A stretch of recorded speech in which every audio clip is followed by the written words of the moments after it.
변찮는 주님의 사랑과 거룩한 보혈의 공로를 우리 다 찬양을 합시다. 주님을 만나볼 때까지 예수는 우리를 깨끗게 하시는 주시니 그의 피 우리를 눈보다 더 희게 하셨네. 우리를 깨끗게 한 피는 무궁한 생명의 보리새, 생명의 구원을 받은 자 하나님 찬양을 합시다. 예수는 우리를 깨끗게 하시는 주시니 그의 피 우리를 눈보다 더 희게 하셨네.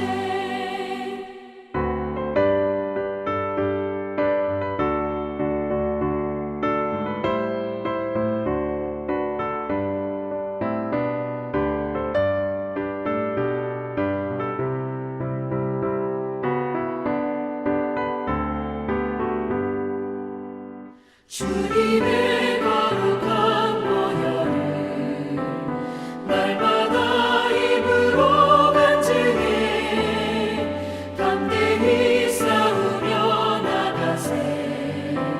천국에 들어갈 때까지 예수는 우리를 깨끗게 하시는 주시니 그의 피 우리를 눈보다 더 희게 하셨네. 십자가 단단히 붙잡고 날마다 이기며 나가세. 머리에 면류관 쓰고서 주 앞에 찬양할 때까지 예수는 우리를 깨끗게 하시는 주시니 그의 피 우리를 눈보다 더 희게 하셨네.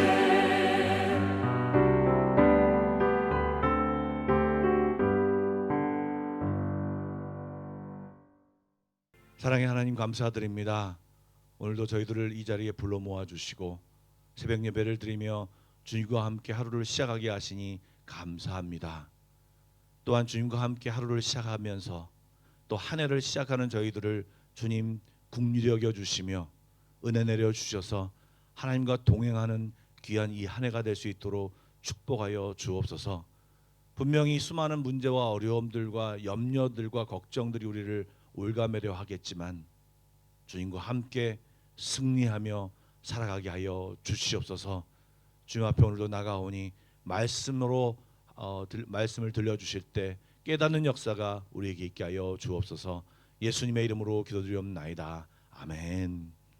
오늘 우리에게 주신 하나님의 말씀은 요한복음 1장 9절부터 18절의 말씀입니다. 신약성경 142쪽입니다. 요한복음 1장 9절부터 18절입니다. 한 절씩 교독하여 읽도록 하겠습니다. 제가 먼저 읽겠습니다. 참 빛 곧 세상에 와서 각 사람에게 비추는 빛이 있었나니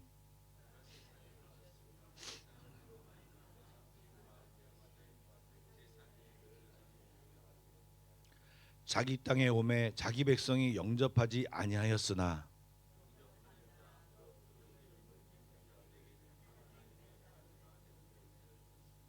이는 혈통으로나 육정으로나 사람의 뜻으로 나지 아니하고 오직 하나님께로부터 난 자들이니라.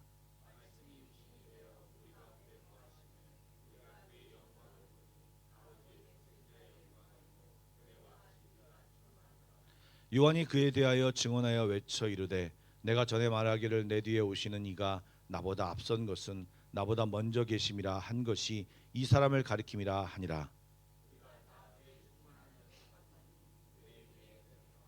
율법은 모세로 말미암아 주어진 것이요 은혜와 진리는 예수 그리스도로 말미암아 온 것이라. 본래 하나님을 본 사람이 없으되 아버지 품속에 있는 독생하신 하나님이 나타내셨느니라. 아멘.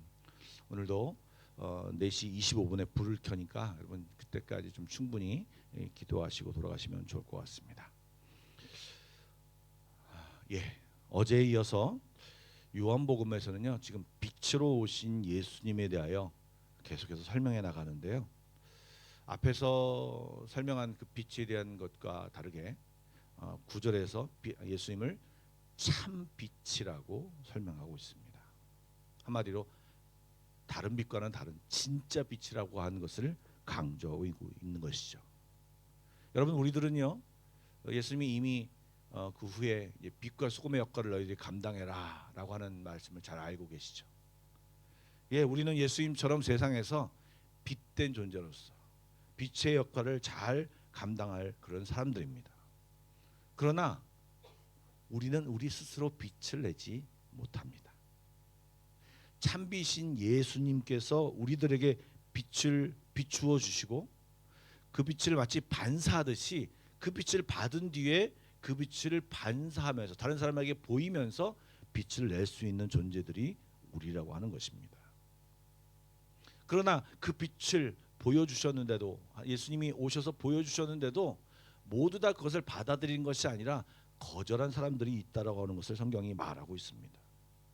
인간의 몸으로 또 하나님의 마음의 뜻을 우리들의 말로 그분이 전해 주셨음에도 불구하고 예수님의 말씀을 알아듣지도 알아보지도 못하였습니다.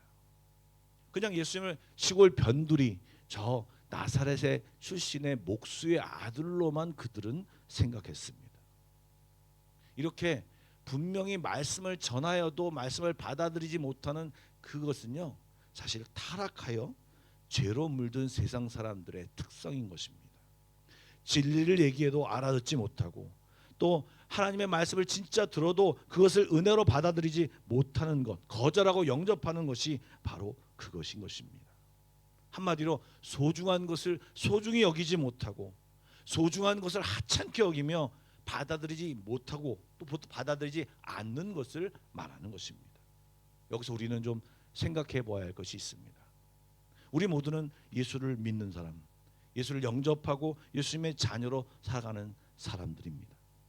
그런데 과연 우리의 삶 속에서 과연 하나님의 말씀을 얼마나 받아들이고 내 삶 속에서 그 받아들인 말씀대로 살아가냐 하는 것입니다. 여러분 영접한 우리들도 너무 세상에 물들어 살게 되면 하나님과 민감하지 못하면 하나님의 말씀을 잘 받아들이지 못하고 그 말씀을 그냥 튕겨내며 사는 사람들이 많다는 것입니다. 분명히 이것이 우리들에게 필요한 말씀이고 우리들에게 좋은 말씀인데 그 소중한 말씀을 하찮게 여기고 그것을 받아들이지 않고 살아가게 된다라고 하는 것입니다. 물론 받아들이는 척, 그것이 소중한 척 이렇게 하다가 결정적으로 결국은 그대로 행하지 않고 그냥 내 마음대로 세상적인 방법대로 따라간다는 것이 우리들의 모습인 것입니다. 여러분 예수님을 영접한다고 하는 것은 예수님의 모든 것을 영접하는 것이고 그 영접함과 동시에 예수님의 모든 것을 누릴 수 있는 것입니다.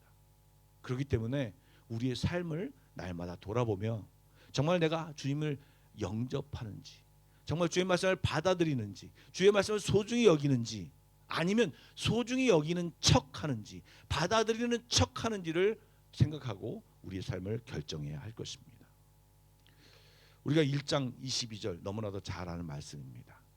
제 목사님 그 에어컨을 좀 꺼주십시오. 사람들이 추워하시는 것 같습니다. 자, 1장 12절 말씀을 함께 읽어보도록 하겠습니다. 시작. 영접하는 자 곧 그 이름을 믿는 자들에게는 하나님의 자녀가 되는 권세를 주셨으니. 사실 이 말씀을 너무나 잘 아는 말씀이죠. 그런데 이 말씀의 위력, 이 말씀의 유익은 실로 엄청납니다. 왜 그렇습니까? 믿는 자에게 주시는 특권, 권세이기 때문입니다. 우리는 어제 앞에 본문에서 예수님이 누구라고 했습니까? 예수님은 하나님이시고 성부 하나님과 함께 세상을 창조하셨고 모든 것들이, 모든 존재가 그분으로부터 나왔다라고 이미 알아보았습니다. 그런데 그분의 자녀, 그분을 믿어서 정말 하나님의 자녀가 되는 권세를 우리가 얻었다는 것입니다. 인간의 천수로 생각한다면 여러분, 예수님은요 우리의 큰 형님입니다. 그리고 하나님은 우리의 아버지입니다. 그리고 명칭만 그런 것이 아니라 성경은 우리 모두에게 자녀됨의 권세가 있다고, 특권이 있다라고 분명히 얘기하고 있습니다. 어떤 특권이요? 창조주를 아버지로, 창조주를 형으로 둔 특권이요. 여러분, 가족이라는 것은 무엇입니까? 어떤 것이든 이야기할 수 있고 어떤 것이든 용납될 수 있는 것이 가족입니다. 물론 잘못할 수 있죠. 혼날 수 있죠. 그러나 다른 외인처럼 혼나는 것이 아니고 가족끼리 안에서 혼나는 것이기 때문에 정말 우리는 하나님과 가족, 예수님과 가족이 되었다는 놀라운 축복을 받은 것입니다. 즉 주님을 알고 믿고 영접해서 하나님의 자녀가 되는 것은 기적 중에 기적이요, 어떤 것보다 영광스러운 것이요, 우리가 자녀로서 누릴 수 있는 모든 것은요 정말 무궁무진합니다. 그렇다면 그 능력과 특권을 어떻게 제대로 누리며 살아갈 수 있을까요? 한번 상상을 해보시죠. 통속적인 드라마를 하나 만들어 보시죠. 여러분, 왕자가 있었습니다. 근데 이 왕자가 어떤 사고로 인해서 그 실종됐다가 그 왕궁에서 왕궁에서 나와서 거지로 살았습니다. 그러다 어떻게 그것이 밝혀져 가지고 다시 왕자로 복귀했습니다. 그런데 여러분들이 왕이라고 생각해 보십시오. 여러분들이 그 왕자의 형이라고 생각해 보십시오. 다시 찾은 왕자에게, 다시 복권된 그 왕자에게, 동생 왕자에게 무엇을 바라겠습니까?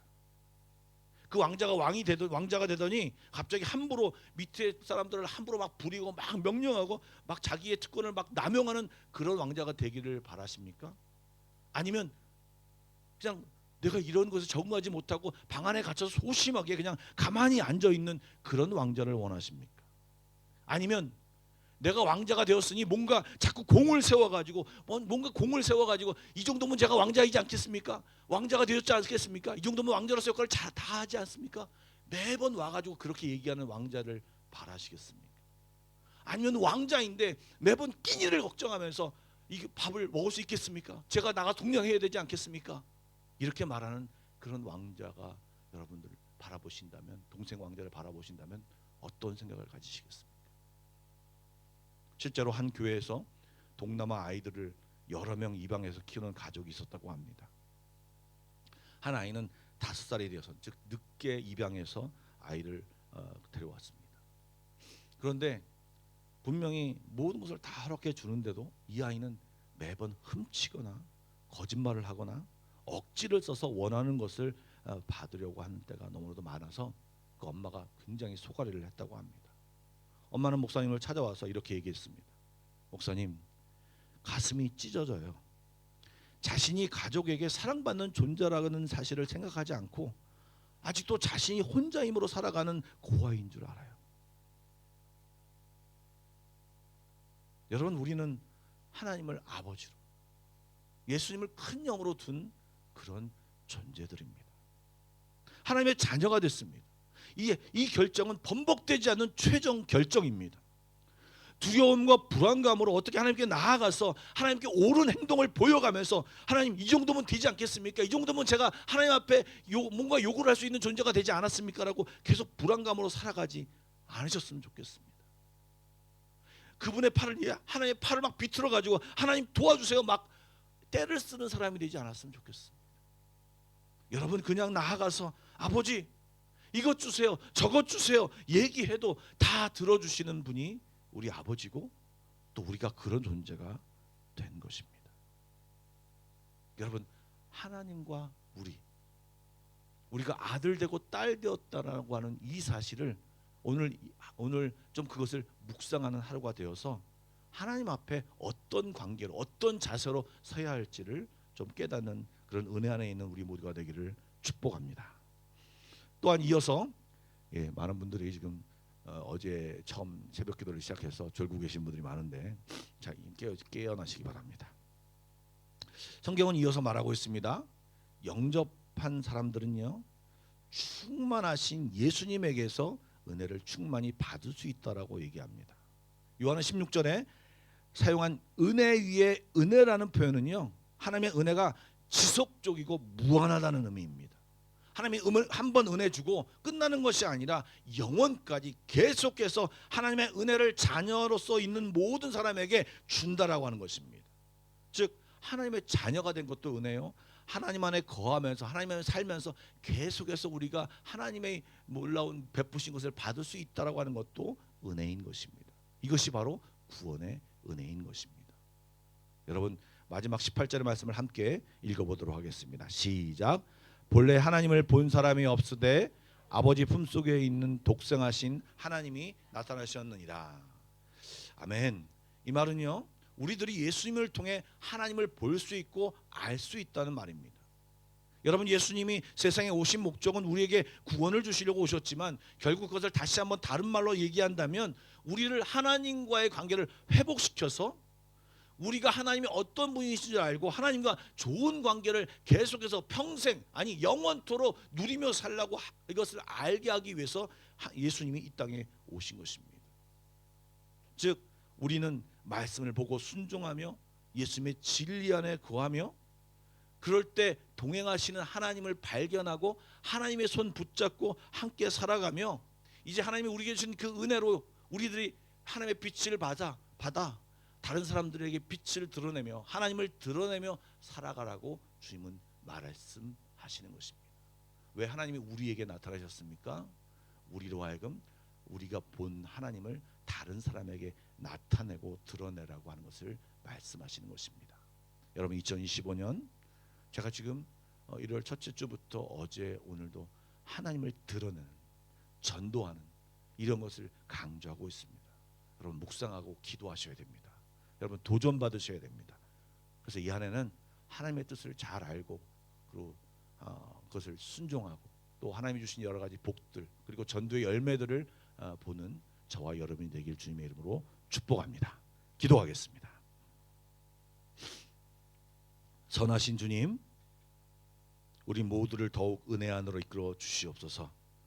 우리는 어리석어 우리가 얻은 구원, 하나님의 자녀가 되었다는 이 엄청난 말을 제대로 깨닫지 못하고 살아가고 있습니다. 무지로 헤매지 않게 하시고 말씀을 읽고 순종함으로 말씀이신 예수님을 통해 하나님의 마음과 뜻을 알고 하나님의 자녀로 제대로 살아가게 하여 주옵소서. 2025년 껍데기만 있는 그리스도인이 아니라 진짜 그리스도인으로 감사와 은혜 속에 주님을 드러내며 사는 저희들 다 되게 하여 주시옵소서. 예수님의 이름으로 기도드립니다. 아멘. 이제 편한 자리로 이동하셔서 진지하게 기도하는 시간을 갖도록 하겠습니다. 다 같이 기도하겠습니다.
감사합니다.